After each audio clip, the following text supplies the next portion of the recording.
Mas pinagtibay naman ang dedikasyon ng mga Certificate of Stewardship Contract or CSC holders sa natividad sa pamamagitan ng isang seminar na layong paigtingin ang pangangalaga at konserbasyon ng kalikasan.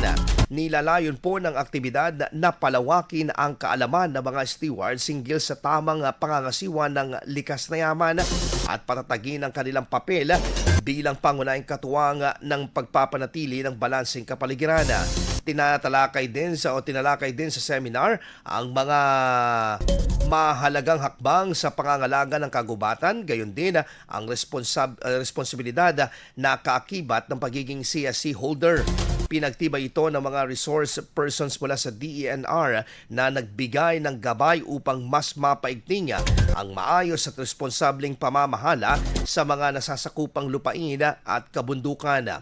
Patuloy namang isinusulong ng LGU Natividad ang mas marami pang programang pangkalikasan bilang bahagi ng kanilang advokasya na tinaking mayroong mas luntian at mas ligtas na kinabukasan para sa buong bayan.